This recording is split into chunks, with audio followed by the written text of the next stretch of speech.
Magandang hapon po mga kaibigan. Sa dami po ng mga vloggers na nag-discuss nitong ipapanukala ni Congressman Barbers, nakakasuhan po yung mga vloggers na nagdadala ng di umano ay fake news. Gusto ko lang pong magpahayag ng aking saloobin.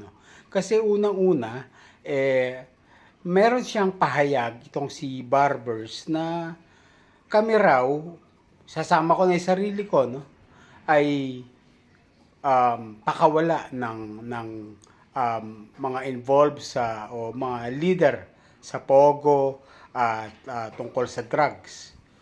Well, I beg to disagree, Mr. Barbers. Kasi unang-una, wala pa naman pong husgado na nagsabi na totoong involvement ng aming tinitingalang mahal na dating Pangulong Rodrigo Roa Duterte na sila ay involved sa mga kasong ito. Alam naman natin lahat, no, na ito ay isinasama nyo lamang bilang paninira sa mga Duterte dahil nga napakalakas silang contender, okay, sa politika. Sinira nila ang mga ang mga sindikato ng droga, ng kung ano-ano pa, at kinokonekta nyo pilit ang Pogo dahil kailangan ikonekta ang mga Duterte sa China at ang number one nga kliyente ng Pogo ay China at mga inchik nga ang may-ari ng Pogo. So, that too really has to connect. Pangalawa, nasasaktan kayo sa mga comments ng tao tuwing kayo nagkakaroon ng hearing dyan sa Congress. Minumura kayo, sinasabihan kayo na kung ano-anong mga salita. Okay, granting na nasasaktan kayo, of course, mga tao lang kayo, quote and quote, di ba? Lahat naman tayo, mga tao lang. So I'm sure, ayun ang isa sa inyong mga ipinaghihiyan na nakit.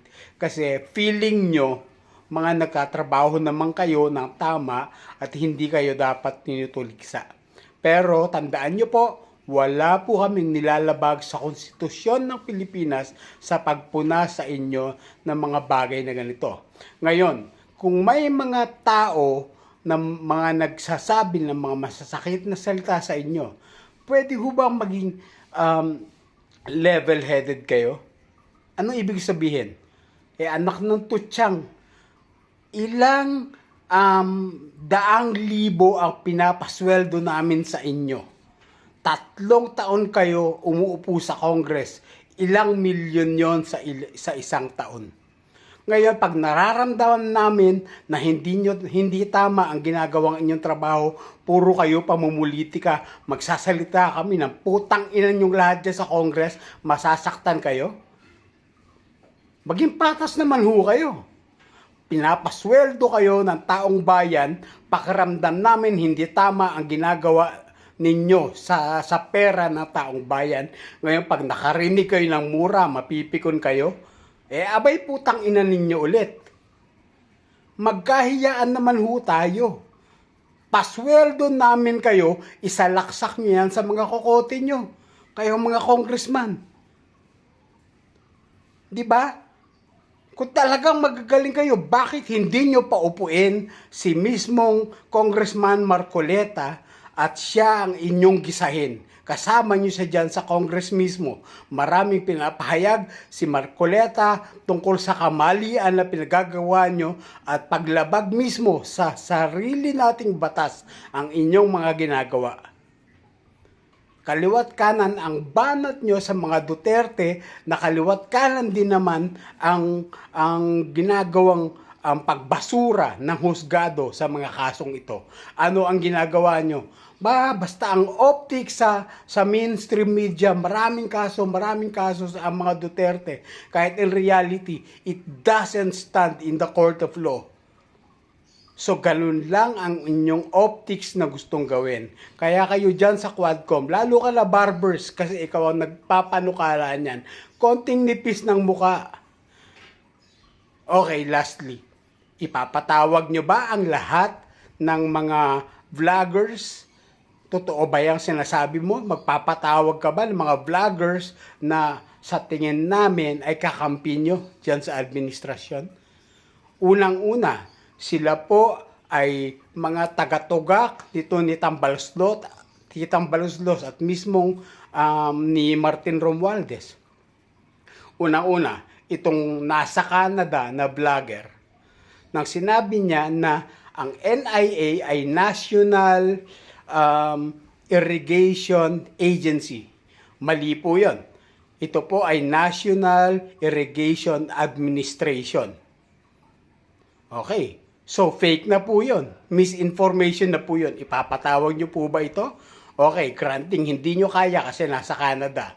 Itong nandito, yung Romeo Vlog, nagsabi siya na ang BIR ay Bureau of International Revenue, which is misinformation po yun. Ito po ay Bureau of Internal Revenue.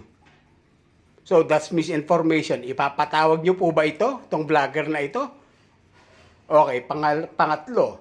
Itong mukhang adik na baklang nagpupumilit na magmukhang matalino, pero ang pagkakaintindi niya, binasa niya na nga lang na ang ibig sabihin ng COMELEC ay ginadjunk ang petisyon na wag patakbuhin si Pastor Kibuloy bilang senador. Pero mali ang kanyang pagkakaintindi.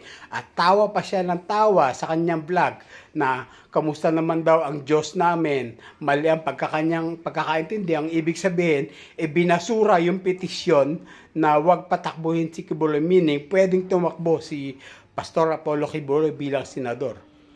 So that's clearly fake news. Binasa niya na nga lang, mali ang pagkakaintindi niya, blinag niya. Ipapatawag niyo po ba yon? Ayun ang mahirap. Kami bilang vlogger, meron akong maliit na following, kulang-kulang 25,000. Ipapatawag niyo ba ako for just expressing my opinion? Opinions like this? Na putang ina niyo dyan sa Kongreso, binababoy niyo ang sarili nating batas? Ipapatawag niyo po ba ako? Ngayon, sige, maliit lang. Yan, sila Banat Bay, yung mga malalaki following, si Atty. Tracy Cruz. Yung tumatakbo senador, si Atty. Vic Rodriguez. Ayan, mga vloggers yan, considering dahil nagsasalita sila social media. Sila po ba yung mga ipapatawag nyo? Ngayon, i-proven na kayo ang may mali sa pagpapatawag. Like, hanggang ngayon, pinipilit nyong depensahan na yung BICAM report ay yun yung GAA. Ngayon, marami nang umaamin na mga kabaro nyo mismo, Congressman Barbers, na blanco talaga yung nandoon sa BICAM report. Ngayon, pag bumaliktad, ayan po ay ikinaso na ni Congressman Ungab at ni Atty. Vic. At kung manalo sila, ipapatawag nyo ba ang inyong mga sarili dahil sa inyong sariling pahayag na wala namang anomalya sa nangyaring yon? Linawin nyo po. Kasi po again, kami pong mga vlogger ay parte ng sambayanan at kami ay nagbubuwis sa kahit anong paraan. Binibili pa lang namin sa tindahan, binubuwis namin at ayon ang pinapasweldo namin sa inyong lahat. So, konting bawas po, nakakapalan ng muka. Ngayon, konting dagdag naman po ng nipis. Kasi nasosobrahan na ho kayo. Ang gusto nyong palabasin, ang totoong mga balita, manggagaling lamang sa inyo. We are just expressing our disappointments dahil kayo ay niloklok ng taong bayan, hindi kayo mapupunta sa punyetang mga posisyon nyong yan na ginagamit nyo para sa inyong kapakanan. Umayos ho kayo. Kung hindi ho makukuha ng taong bayan sa mabuting usapan, part po ng konstitusyon ng bansang Pilipinas na muli magkaroon ng people power. Wag ho tayong wag ho tayong magtanga-tangahan. Nakikita nyo na ho, umiingay na po, galit na po ang taong bayan sa inyo. Ayusin nyo po ang inyong mga trabaho.